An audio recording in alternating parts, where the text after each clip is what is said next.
Good day and welcome to The Signal on CBC Radio across Newfoundland and Labrador and on your CBC Listen app. I'm Heather Barrett and I'm filling in for Adam Walsh for the next couple of weeks. It is Wednesday, October the 30th.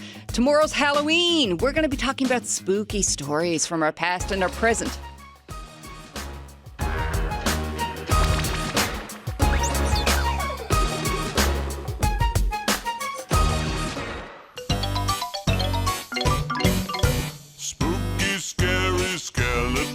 And shivers down your spine. Shrieking skulls will shock your soul, seal your doom tonight. Spooky, scary skeletons. All right, my guests today are three writers who have their own takes on spooky, scary stories. Craig Francis Power is the author of Total Party Kill. It's a collection of poetry from Breakwater Books. J.R. McConvey is the author of False Bodies. It's a novel from Breakwater, and J.R. is here on the line from Toronto. And Dale Jarvis just entered the studio. He is the author of Haunted Houses of Newfoundland and Labrador, and that is published by Flanker Press. Hey, Craig. Hello. Hello, Dale. Hello. Hello, JR on the phone. Hi there. Happy Halloween. Oh, happy Halloween to all of you, too. We have a really fascinating range of spooky, scary stories to talk about over the next hour of the show. And if any of you listening want to join in with your own spooky, scary tales about life here in Newfoundland and Labrador, or about hauntings or monsters or mythical creatures, the numbers to call are 709-722-7111, 1-800-563-8255. You can also text 709-327-8206 and send an email, thesignal@cbc.ca. Now, JR, because you're not with us in the studio, I think we're going to join you first of all. And I want you to tell us about your new novel called False Bodies. I've heard it described as perhaps the squiddiest novel ever written. That is my claim. It is a sea monster story. It involves mass deaths on an offshore oil rig off the coast of Portugal Cove, Newfoundland, and the efforts to try and solve the mystery of who did this. And of course, the whispers that are going around that say, well, what if it was a kraken?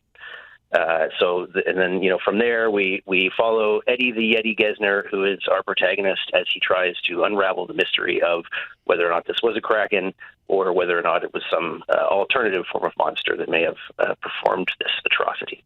Ooh, now how did you get interested in kraken and giant squid? Oof. Now, that's a long story, but I'll try and condense it. I think it started when I lived in Korea. I lived on an island called Jeju-do, and in Jeju, you can see they do squid fishing or squid jigging. So when you fly into Jeju at night, you can see all these super bright lights that they use to attract the squid to their jigs. And it almost looks like constellations. If you fly into Jeju at the nighttime, you can see all these lights sort of, glowing on the black ocean. So there was an attraction to squid there because there's squid hanging all over the island, excuse me, and they eat a lot of squid, of course. And then it became kind of an obsession where I focused in on giant squid and on, which is the inspiration for the mythical kraken. And the appeal there is really that it's, one of the few creatures that represents something that, the straddling of the line between reality and myth. Because for a long time, we knew it was there, sort of, but we thought it was probably a sea monster. And then eventually there was the discovery of a specimen, a tentacle, that was hacked off reportedly in a confrontation, again, off the coast of Portugal Cove in 1873. And from there, we sort of started to, recognize this was a material creature that could be studied on land. So that was the transitional point from, when it went from a monster to kind of a real creature. So that's something that also was an inspiration for the book. Part of the book is based on the story of Moses Harvey, who was the reverend who lived in St. John's at the time, and who the tentacle was brought to him because he was renowned as being an amateur naturalist. And from there, the sort of history of giant squid and kraken took a turn. Okay, because I can see the wheels turning inside the brains of my two guests in the studio here. Dale, I think this is a bit familiar to you. Yeah, this is a famous story. And yeah, that great connection there with Moses Harvey. And the first kind of scientific name of the giant squid was Architeuthis harveyi, kind of in honor of his. There's this amazing, if you go online, there's this amazing photograph where Moses Harvey hung up the tentacle in his bathtub and took a picture of it, one of the first pictures to be published of a giant squid tentacle. So yeah, we have that fabulous history here in the province. Wow. And Craig, I see some wheels turning there in your head too. Oh, not at all. There's nothing going on in here. There's just nothing happening. No, yeah, for sure. I in my family background, we have spent some time on the sea. I guess it's pretty common in Newfoundland or whatever. But my old man, my dad, used to scare the crap out of me about going out cod jigging, which I did a few times. I'd get green around the gills. But the few times that I did do it, of course, he would terrify me with stories of what was lurking beneath the surface of the ocean. You know what I mean? So those stories really do something primal, I think, to all of us. Yeah. Now, Craig, while we got you talking, you have a new book out called Total Party Kill. What is all that about? Heather, that's an excellent question. Total Party Kill is a colloquial term from the best game in the world called Dungeons and Dragons. It's a tabletop role-playing game. And Total Party Kill basically describes a situation in game. It's like a fantasy-themed game. Like, there's dragons and there's demons and there's kraken. And there's knights and wizards and all of that. And Total Party Kill basically describes a situation while you're playing the game in which every character, every player is killed. So it's shorthand for the worst possible outcome of anything that happens in the game. Wow. Yes. Okay. Now, how did you incorporate this into the idea of exploring the ideas of monsters and demons and that sort of thing? Well, another excellent question, Heather. So the book of poetry that I've written by accident describes my own personal journey in addiction and sobriety. And it came about by accident. I play D&D with my friends that I've been playing with for like 30 years. And I started to amuse them. I began writing kind of like monologues in the voice of one of my D&D characters, right? And as I was doing this, it was just for a gag. And lo and behold, as I was writing these monologues for them, sort of real-life things began to seep into these otherwise comedic monologues. And the world of D&D is in a fantasy setting. So there's monsters of all kinds, over which one must triumph. And so I began to see it as a metaphor for, that struggle in addiction and sobriety. There's really the depths that one goes to when you're a degenerate drinker and drug addict are very reminiscent of, monstrosities. You know what I mean? Mm-hmm. The monstrous within us all. And so it was a good metaphor by which I could explore that. You know what I mean? Yeah. So Halloween can be a good metaphorical time to kind of go inward. Yes. And I mean, we don't have to go far to see monsters in our day-to-day life, whether it's Halloween or not. In fact, before I came to the CBC this morning, I saw one in my bathroom mirror. And so this time of year, it's kind of fitting that the book is coming out around this time of year because of that notion of like wearing a mask. I think many people in recovery would describe their experience before finding sobriety as one in which they were wearing a false face. And there was something else going on under that. So I think Halloween is like a pretty good opportunity to talk about these things.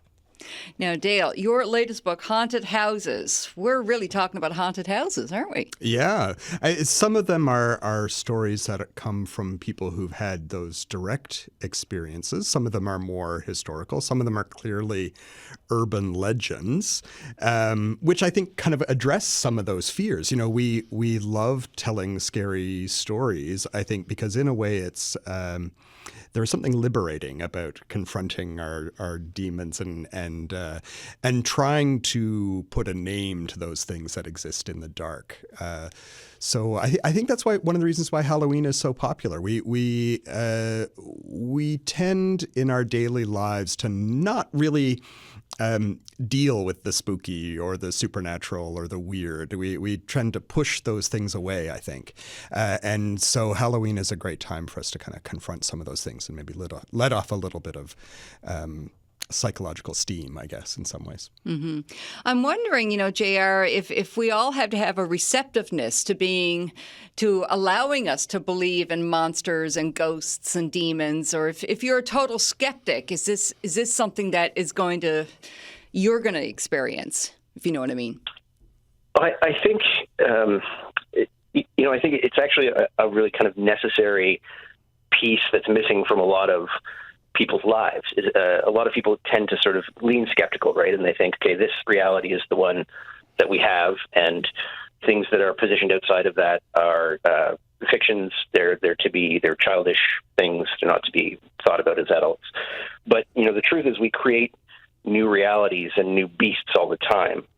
If you look at what's happening in politics right now, or how we are kind of more critically reshaping, the rhythms of the planet without understanding the implications for us. And I think, in a sense, monsters are a way to call our attention to those kind of mutations in reality that are leading us into danger.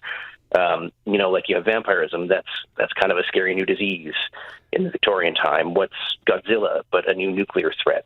And so I think the ability to grasp and embrace monsters could actually be a really fundamental skill for us, in that it would allow us to sort of, open our minds to this notion that we can change reality. We can reshape the way we live, and we have to understand that in order to sort of understand its power and its implications. All right. Now, if you have something to add to this, the numbers to call are 709-722-7111, 1-800-563-8255. You can also text 709-327-8206, or drop us an email, thesignal@cbc.ca. I am Heather Barrett, and I'm sitting in for Adam Walsh. My guests in the studio are writers Craig Francis Power and Dale Jarvis. And on the line from Toronto, we have writer J.R. McConvey. He's the author of False Bodies, published by Breakwater Books. Craig, you have an excerpt that you could read for us from Total Party Kill. Yes, I do. Would you like to hear it? Yes, please. Great. Yeah, it took me some time. I was saying to Heather before I came, or when I came into the studio, that it took me a little bit of time to find a poem that would be radio friendly, questionable language. But I did find one. And so for each of, as the listeners will hopefully hear, there's a certain kind of like blurring of the line between the fantasy world, the nightmare world with its monsters, and what we've agreed is reality, or the real world. And this particular poem is called Hunt for the Thessal Hydra. And a Thessal Hydra is a kind of monster from Dungeons and Dragons. A Hydra is like a 5-headed snake or whatever. And it goes a little something like this. Hunt for the Thessal Hydra. In this 1980s nostalgia nightmare, set to synth, ambient and ominous, to strip mall glass and neon, everyone is goth or punk, no or new wave, or is a nerd, has never heard of Ronald Reagan, the Contra War COINTELPRO. And like everybody else, the Hydra only seeks to monetize its trauma, desires only gold and blood, a niche fan base with the dedication of a cult. Forced to live within these caves beneath the ground where we've been sent to cut its heads off, to bring them back to show the king the game has reached its end for now, depending on the press, on sales, at which time some evil and enterprising priest will raise it from the dead. In all these 40 years since before it even had the language for it, the beast has dreamt of nothing other than drugs and drinking, risky sex, freedom from the tyranny of work, and death to its enemies, who are multitude and ready, practiced and precise in the service of their lords. Wow. Boom. as we Craig say. Francis Power reading from his latest book, Total Party Kill. And Dale, that's something I've been really fascinated with because in your book, Haunted Houses of Newfoundland and Labrador, there are many structures that we expect to be haunted, like old houses and old schools and hospitals and things like that. But like, there's also modern buildings where there's hauntings, like the Queen Elizabeth II Library over at Munn, just across the street. Just across the street, yeah. I buy coffee there every single day. Yeah, and that's a really great example, I think, of where we see this interplay between kind of personal experience and legend or urban legend. You know, there are multiple stories that have been told about that building over the years. There are stories of a ghostly woman who is said to haunt one of the upper level washrooms, and Really? The fourth floor, the QE2? the QE2, and there's this great, you know, there was this amazing discussion that happened fairly recently on social media about haunted bathrooms, because lots of cultures have stories about haunted bathrooms, and it's one of these kind of personal sort of places, you know, where unspeakable things happen, and so we clearly have as humans some concerns or fears around privacy and bodily function and things like that. So it's no surprise to me as a folklorist that, of course, there's stories about haunted bathrooms, especially in a university setting where kind of that late night storytelling is a really important part of student life. But then some of the stories, there's not in the library itself, but in the folklore archives vault, there is said to be a spirit. And one of the stories in the book is about a graduate student researcher, a student who was sent off to look at some files in the vault and was kind of startled to hear the sound of shoes like clacking along the floor. And when she looked, there was of course nobody there, and she refused to ever go back into the vault. So again, that idea, you know, about going underground, like we have this kind of primal fear of dark underground places. So the idea of kind of being in a vault, I think, makes us come face to face with some of those ancient fears. Well, I'm just freaked out about hauntings and supernatural things in bathrooms. JR, I can imagine krakens kind of making their way up through pipes. Yeah. You know what? I think drains are actually a fundamentally terrifying thing because we don't really know. You know, we stare at this dank hole that sort of leads somewhere that we're not supposed to think about all the time. And you know, where does the drain go? Well, it ultimately goes out into the deeps where, you know, we don't know what's out there. Wow. Okay. Yeah. I know when plumbing kind of came into St. John's, there were numerous little newspaper articles, like in the late 1800s, about people finding eels in their pipes.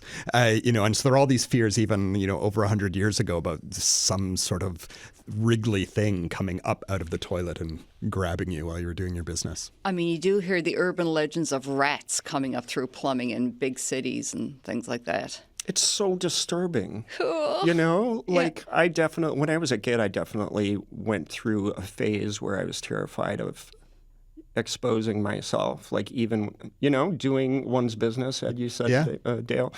You know, like it's just, like the plumbing and leading out to the ocean, that's just a terrifying thought. You know what I mean? Oh, my.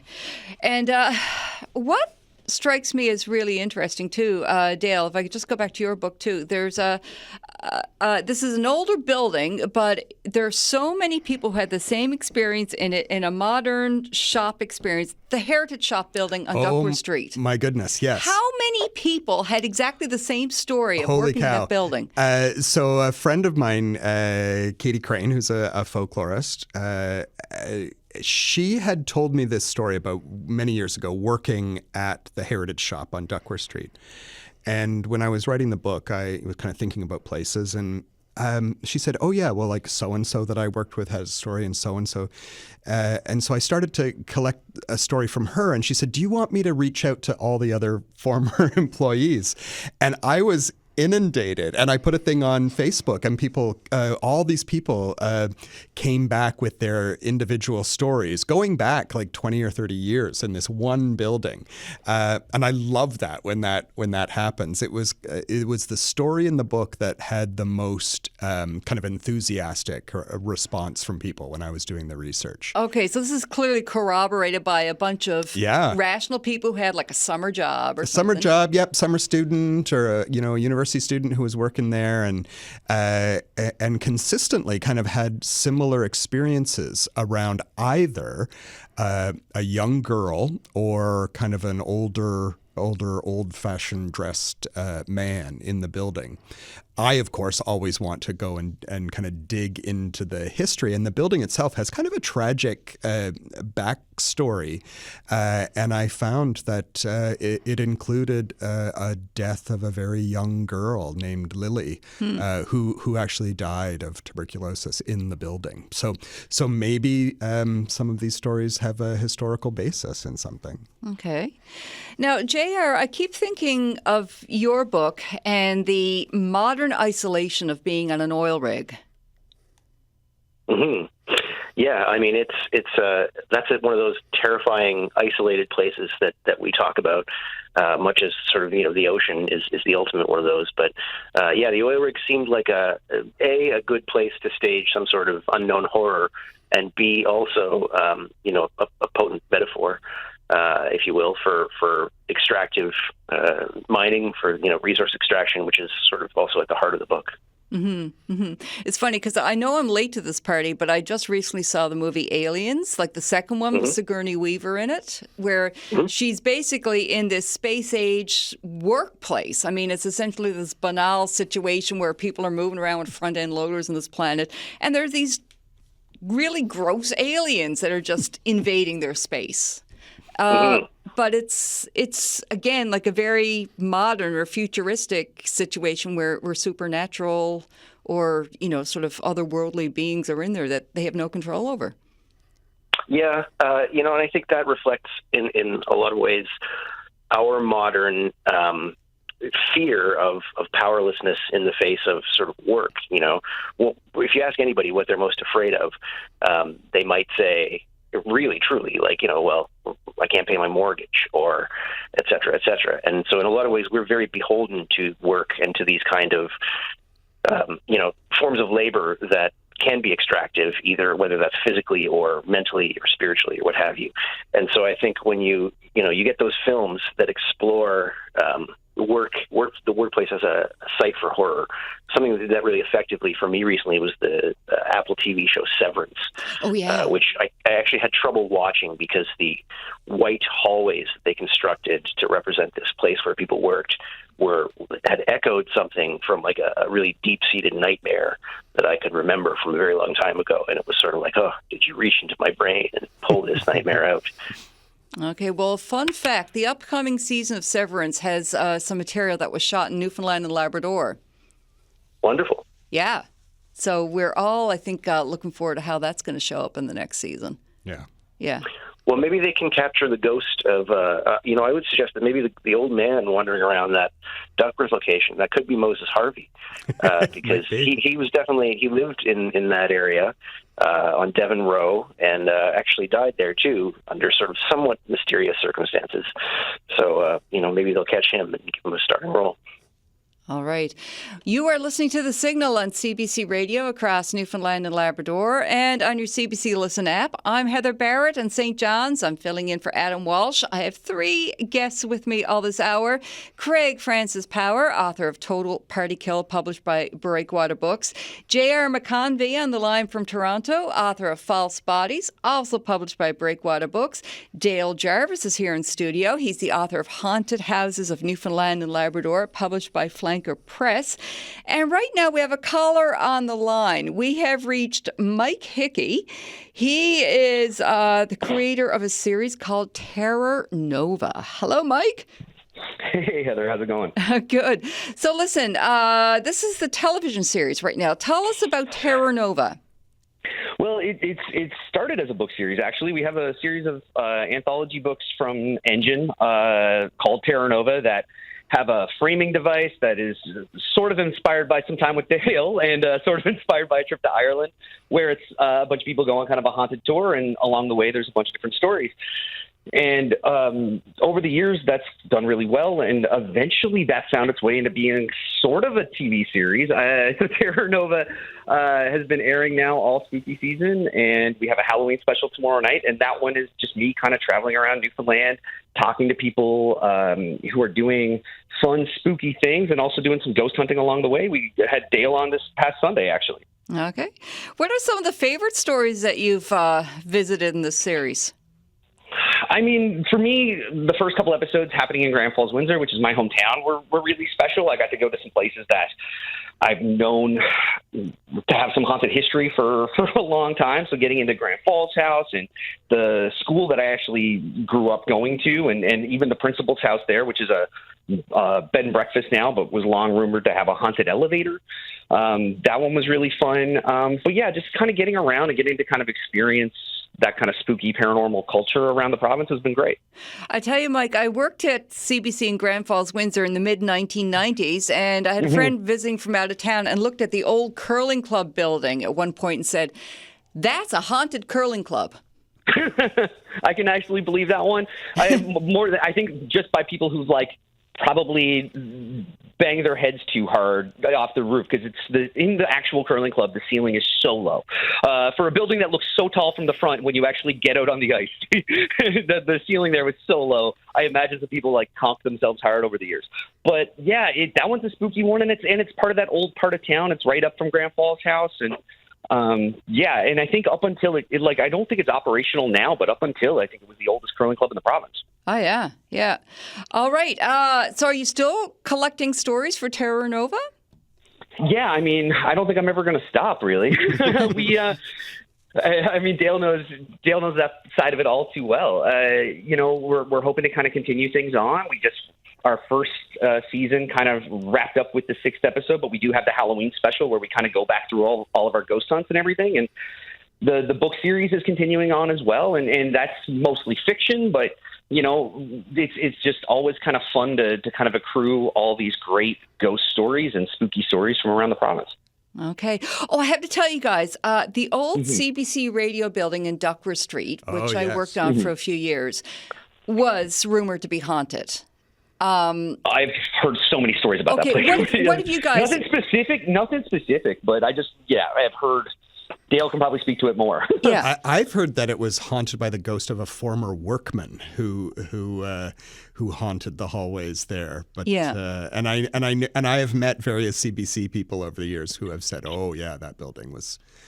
Something in that space. Because I worked with people who said that on the 3rd floor especially, it was a very oddly kind of laid out building. There were back entrances, up staircases and stuff like that.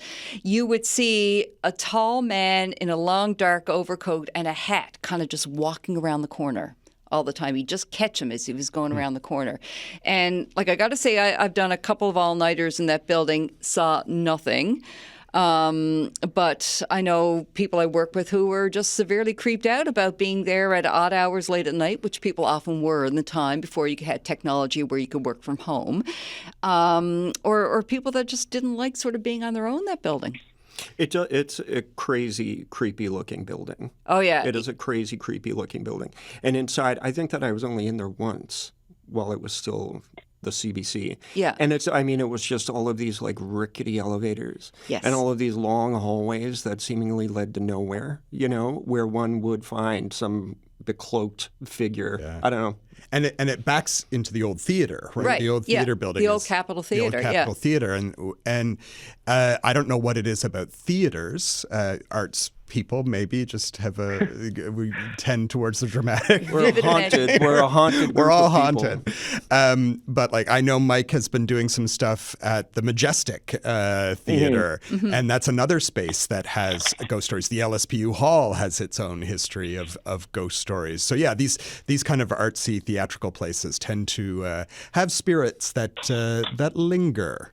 There's a great tradition in many theaters of having a ghost light that's left burning on the stage. Many theater people will know about this tradition. And some people say, it's there for safety so you don't fall into the orchestra pit. But others say that, the actors, the dramatic types want to continuously return to the stage. So the ghost light is there to illuminate the stage when they return after hours. All right. Yeah, actually, I just it's something we talk about in the episode that just aired. We talk about it while we're on the stage at the Majestic, but I know I just saw a video this morning. I think that Dale posted to his TikTok about it. So like the ghost lights being a thing and that sort of. I think, so much of the kind of paranormal history of Newfoundland just kind of always comes back to storytelling and I think that obviously people within the theater are dramatic people who have a flair for kind of storytelling and the theatrics. So I think that obviously kind of comes through, and that leads to a lot of those theatrical ghost stories. Mike, have you heard stories about the Arts and Culture Center in Grand Falls? Have you? Yeah, actually, I spoke with Dave Anthony, who's part of the Northcliffe Drama Club, and Dave told me several stories. We actually had him on in this past episode as well, talking about those ghost stories. And I think I only included one in the episode, but he gave me 4 or 5 kind of creepy ones that happened at that Arts and Culture Center, and going right up to like some very recent ones where an artist who was doing a country show there saw what he thought was like an extra sound guy that he didn't know who it was, and just saw him kind of hovering behind the guy working the soundboard the whole like tech run. So there's some weird stuff in that one for sure. Okay, JR, just to give you some context, the Arts and Culture Center in Grand Falls, Windsor was a 1967 Expo 67 pavilion. I gotcha. Okay, and if there was an extra ghostly sound guy there, was he at least helpful? I think he was just doing some kind of just like, forgive the term, but a little bit of shadowing, just kind of watching over the shoulder from what I heard. But yeah, it was the Czech Pavilion at the expo. And so I think all the arts and culture centers here in the province were that, and they were boxed up and sent down to Newfoundland after the expo. All right. Listen, Mike, thank you so much for telling us all about Terra Nova. Where can we see it? It's available. All episodes are available on NTV Plus, and our Halloween Spooktacular will air tomorrow night on NTV and NTV Plus. Perfect. Thank you so much. Thanks so much. That is Mike Hickey. He is the author of the Terra Nova books and the producer of the Terra Nova television series. And this is The Signal. We are talking about spooky, scary, terror, monsters, demons, you name it. On the phone from Toronto's J.R. McConvey, the author of False Bodies, published by Breakwater Books. In studios, Craig Francis Power, author of Total Party Kill, also published by Breakwater. And Dale Jarvis, the author of Haunted Houses of Newfoundland and Labrador, published by Flanker Press. Send us an email. Do you believe in spooky stories? Have you seen ghosts? What can be haunted or possessed by monsters in this province? The Signal at cbc.ca. You can call the Signal line, leave us a message. It's 709-576-5260. Text us 709-327-8206 or call 709-722-7111 or 1-800-563-8255. And yes, I know those were a lot of numbers, so you can just listen along if you want and hear all our stories. Now, JR, I know that you came down to Newfoundland to do a bunch of research for your novel. What was your sense of the Kraken and the supernatural situation when you came here? Oh, it's everywhere. But I mean, I think, a question I get frequently being from Toronto is, why Newfoundland? Why did you set the story there? And outside of the answer being that that's where the squid are, it's on the ocean. I think, what Mike was saying about storytelling, like Newfoundland loves its stories and it preserves them, and they kind of live in the culture there. Being from Toronto, a lot of our stories get eaten by raccoons or bulldozed for condos. And so it's, it's always appealing to go to a place where the stories do kind of continue to live. And if you go to the archive at Memorial University, they have all kinds of stuff from Moses Harvey and other notable Newfoundland squid researchers like F.A. Aldrich and the work he did. So there's a very long kind of deep history with squid in Newfoundland, and therefore with kraken. You're on the ocean, it's unknown, it's violent, and these stories arise, especially in the fishing culture. You're out there in a boat, you don't know what's beneath you, you don't know what might come up, and so stories happen. We don't really know the truth of the story of Theophilus Pico, who was the fisherman said to have hacked off the tentacle of the giant squid off Portugal Cove. There are varying versions. Some have him with a sort of cohort. Some have him with a child in the boat as well. So these things kind of they turn into myths almost, and so it's an interesting cycle where you get in a place like Newfoundland something that sort of like happens and then gets adopted into the mythology of the culture and becomes iconic almost. And like Craig was talking about using, monsters and horror as a metaphor for something else. Like, how are you using the kraken and what's happening on the oil rig as a metaphor for what you see going on in our world today? Well, I think, the monsters often are not really the evil ones. And this is the case. Monsters are kind of often sad and lonely and shunned. If you look at like Shrek, that's the sort of easiest reference point there. But I think that's the case with these kraken in false bodies. Ultimately, I don't want to give too much away, but we learn that they are, in fact, not the ones who are aggressive, but the ones who have responded to human initiated action. And so again, like I say, this novel to me is very much about resource extraction. It's about the way we look at nature and say, how can we conquer that? How can we take something from that? And so you have, again, a monster, I think, that in False Bodies kind of reflects back on the idea that the real monsters are among us. They're not vampires or mummies or anything. They're people who are out there working exclusively for their own interests at the detriment to everyone else. What do you make of that, Craig? Yeah, I totally agree. I think in regard to my own book, I think that's the primary kind of issue that's being addressed. And I think further to that point, that very often, at least in my own experience, what I've discovered is that, the monster is within, I can, speaking from experience, the primary struggle in my life didn't necessarily have anything to do with things that were exterior to me or to my person, but rather was from within. And I think, like looking at some things like environmentally or politically that are going on in the world currently or in the past, the notion of monstrosity speaks to that. It's not the Russians, or it's not green men from Mars. It's us, it's not the communists or whatever it has been that have been convenient politically, propaganda-wise to use. We're the problem, you know what I mean? Mm-hmm. So I think emerging it's been emerging for some time within literature and sort of like cultural criticism is, the notion of the natural world kind of in revolt against humanity itself, where we are the virus or we are the disease, So I think, like in terms of my own book as well, that's the ongoing thing. And myself, as the writer of it, and my hope is for readers is that they will, over the course of reading my poetry book, which is Total Party Kill, is that they will identify almost just as much with the monsters that I describe as they will with the person who is speaking the poems.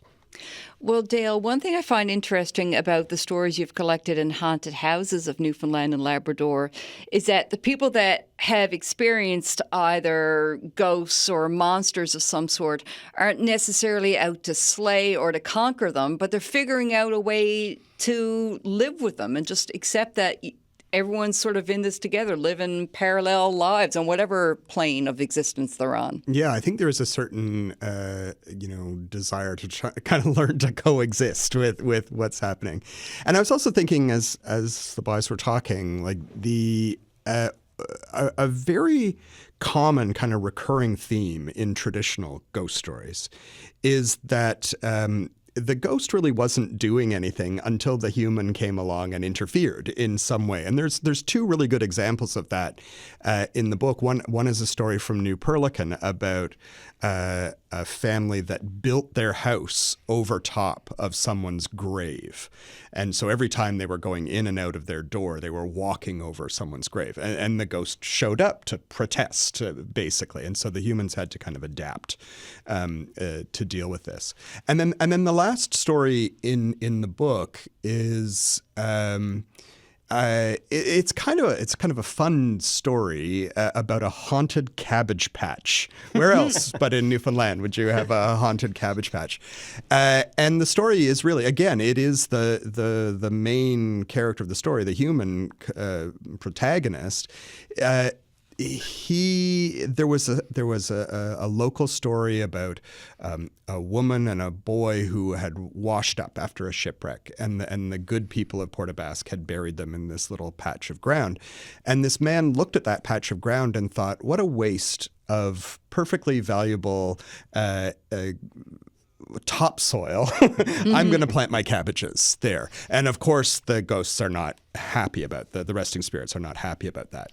And in a way, that story is about kind of respecting your natural environment. Like, things exist for a reason and leave it alone. And part of it is about honoring our history and valuing those stories that have come from the past. And it is the man in the story who kind of breaks those taboos and then suffers as a result of it. So, we tell stories and we write poetry because we want to convey these complex ideas, incredibly complex ideas, in ways that people can process and find their own relevancy. They can see themselves in that poetry. They can see themselves in those stories. There's a great quote that gets attributed to a whole bunch of other people, Neil Gaiman, G.K. Chesterton, that is, fairy tales are more than true, not because they tell us that dragons exist, but because they teach us that dragons can be beaten. Mm-hmm. And I love that. I love that way of thinking about kind of mythical, legendary stories, is that there's always a truth in the stories. I always say my stories are true stories because there is a truth in all of them. They're told for a reason that reveals something about how we interact with our own psyche or how we interact with the world around us. I want to ask you about a really practical thing that I've heard from people that do work on certain properties: ghosts and renovation. Yep. I've heard that ghosts often make their presence known when something's going to renovate it. Yep. Yeah, because I guess the idea is that you're messing about with what they know, and so there's been a change. The other thing that I've heard from people who interact with spirits in their place, or in Newfoundland maybe with fairy creatures, which is another great tradition here. The most kind of useful, practical bit of advice that I've ever heard is just talk to them. Talk to them and say, hey, I live here now. Like, just cut it out. Like, let's live together. Like, you don't bug me and I don't bug you. Which is probably like good practical advice for everyone in general. Hey, I'm going to let you do your thing. I'm going to stick my fingers in your business. Yeah, there's a comedy show. I think it was originally a British show, and I think there's an American version of it now called Ghosts. I don't know if any of you have seen it, but it's about this young couple that takes over this big house. and there's like 12 ghosts that live in it from different eras of history, and they're all basically living there trying to get along. It's very funny. It's very funny. Yeah, Yeah. I enjoy it. Yeah. Yeah. There's a plague in the British version. There's a plague pit in the basement. All these poor people who died of cholera or whatever are locked away in the basement. Yeah. Yeah. And of course, then there's the modern politician who I guess met his demise during a compromising moment in the 1990s. So he's in his boxer shorts and suit jacket the entire time. So, yeah. Oh, well, there we are. You know something? We do have a piece of tape that we'd like to throw to now. It comes from CBC producer Gavin Sims. And Gavin came across an old wooden cross memorial on the Irish Loop. That's the section of road that's down from St. John's, goes around the bottom of the Ambalon Peninsula and back up. And it's the story of 3 women who died tragically on Hell Hill nearly 100 years ago. So Gavin came across this old wooden cross memorial for the women, and from there he went on a journey to find out more about those women who died. But as Gavin finds out, some say their restless souls still remain at Hell Hill. So you can hear the full story on the Atlantic Voice on your podcast app. But here's a little excerpt just to pique your interest. What do you think of like the lore and the sort of legend that has kind of come of this tragedy with your aunt and her 2 friends? I rule nothing out. Strange things do happen. There's many a story about people driving along the southern shore in that area at night and seeing strange sights and people hearing things. And I'm not going to judge anyone and say it's a fairy tale or it was their imagination. Strange things have happened to me, and I believe it. Whatever anybody else wants to believe, fine. It's going on 100 years since the triple drowning at Hell Hill Pond. But up and down the shore, the ghost stories refuse to die. They say they see sightings of 3 women running across the road up there by Hell Hill Pond. Everybody knew about those 3 girls. You know, you were frightened to death passing by the spot because there were so many stories of lights coming on, and some people used to think that they were going to stop and pick up hitchhikers, and when they'd slow down, there'd be nobody there. And next thing, as I come down Hell Hill, the whole radio, the whole display went black. Like, there was no lights, there was no static, there was no sound. The whole thing went black. A car will stop for no reason there, and then they'll see 3 women. Like, you get the cold shivers or something passing by that spot. It seems like there's more stories attached to that than other places. So I remember so distinctly taking the gear shift. I remember putting my hand on it and going from 5th to 4th to 3rd. And so I get to 2nd gear and I look up, and I will never forget it as long as I live. There was a great big moose, a great big bull moose, and had just come out of the pond. And I remember the lights just hitting where the water was dripping down off his body. And the Sunfire that I was driving was nearly parked between his 2 legs. Like, I slammed on the brakes. He turned and looked at me, this big bull moose. He just looked at me like, what's your problem? And I instantly thought, oh my God, if the radio hadn't gone dead, I would have been going 100 instead of 25. And I would have definitely hit this moose and been killed. So I was so scared. Then the moose walks off the road. And I start to go, and then the radio comes back on. And I went down to see my grandmother, and I said, Nan, I got to tell you what happened. Like, I'm really, I'm a bit freaked out. And I told her the sequence of events, and she just patted my hand, and she said, they must have been looking out for you. Those girls that drowned must have been looking out for you. You can hear that entire documentary on Atlantic Voice, the podcast, and that's Gavin Sims brought you that story. Oh my, I got my shivers up my spine. Yeah, everyone else? And I've heard stories about that spot as well, yeah. And one of my coworkers, Andrea O'Brien, I know years ago in the folklore department, wrote an article around that the stories from that area that was called, the article was called "They Live as Spirits." That idea that we kind of perpetuate these histories of people through telling stories. Yeah. JR, do you hear many tales like that in the West End of Toronto? Not so many. Like I said, Toronto is, there are a few actually. I shouldn't denounce Toronto too badly, but there's an old Humber College is near my house, and it's an old psychiatric institution. So that's said to be haunted. People have definitely heard things in the courtyard at night, and there are, the former inmates may wander the grounds in the evening.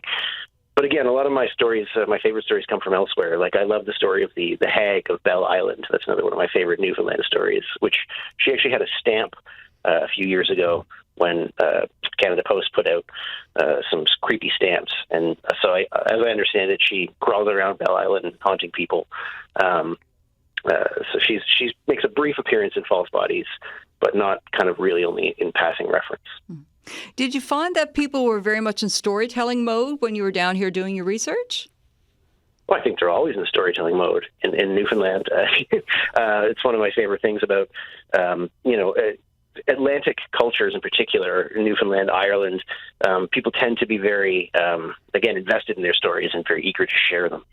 So my favorite thing is that I went out to Portugal Cove with a colleague, and we went looking for traces of squid. And we didn't really find that much, so we figured, okay, we'll ask at the diner. And so we asked our server when we were having some lunch, is there anyone around here named Pico who might be related to this Theophilus Pico who hacked the tentacle off the giant squid? She said, oh yeah, there's Gary, just up the road. So we went up the road and found the house she described and knocked on the door and said, hi, Gary, we're here to talk about squid. And explained ourselves, and he knew what we were talking about. And then from the back, his wife said, hey, Gary, who is it? And he said, I don't know. It could be a couple of axe murders. And then he invited us in for tea. So that's sort of how it goes, Yeah, absolutely. Dale, you've had many a cup of tea with someone who's got a story to tell you, right? Oh my gosh, yes. Yeah. And it's funny, I told this story a little while ago, but I was... years ago, I was doing a series of stories about Newfoundland fairies, and I had performed some of those stories away. I'd been off to Ontario and Saskatchewan, and after the show, people would always come up and say, "Oh, those are great stories. You're a good storyteller," or whatever. And then I worked my way east, and I got to Cape Breton. And then went from Cape Breton back to Newfoundland. And in Cape Breton and Newfoundland, when I would tell those stories, every single time, someone from the audience would come up to me afterwards and say, let me tell you my fairy story. And that's, and I love that. Like, I love that stories beget stories, and people, again, see or hear something in it that unlocks a memory of theirs that they want to share. And yeah, it does seem to happen with more frequency here on the East Coast than it does in Toronto. Though there is a good haunted elevator in Toronto. We were talking about haunted elevators. Really? And yeah. Oh, the Elgin, I think the Elgin Theatre, again, another haunted theater. Yeah, there's a story about a murder that happened, and the young woman who was murdered dragged herself into the elevator, and the elevator will kind of move around on its own, apparently. Elevators kind of creep me out, actually. I think it goes back to that fear of technology in some ways. Like, you don't know what's holding you up, like magic. Fear of technology, also fear of plummeting to one's death. Exactly. And there's sort of tight spaces. Tight spaces. Like, Yeah. And again, underwater is another creepy place to be. Oh, yes. I used to scuba dive, and I did it in Mexico once in the cenotes, which are these underground caves that you can scuba dive through. And I got my scuba tank got caught on a stalactite or a stalagmite, whichever one goes down. And for a minute, I couldn't move. And it really only took someone to just sort of knock my tank off. But it was this moment where I was like, what if I die in this watery cave? Will I haunt it forever, et cetera, et cetera. So I don't really scuba dive anymore, but definitely underwater is among the most terrifying places you can be, I think. All right. Well, listen, we have had a fascinating and creepy hour of radio today. So I want to thank all of you for joining us for it. We have had J.R. McConvey, the author of False Bodies, on the line from Toronto. Craig Francis Power, author of Total Party Kill, from Breakwater in the studio. And Dale Jarvis, author of Haunted Houses of Newfoundland and Labrador, from Flanker in the studio. Go out! Buy their books. Give yourselves a good scare. Thanks for listening. I'm Heather Barrett, and this has been The Signal. See you here tomorrow, same time, same place. We're going to be talking about adult ADHD tomorrow. See, I just forgot what I was going to say. See you tomorrow. Bye.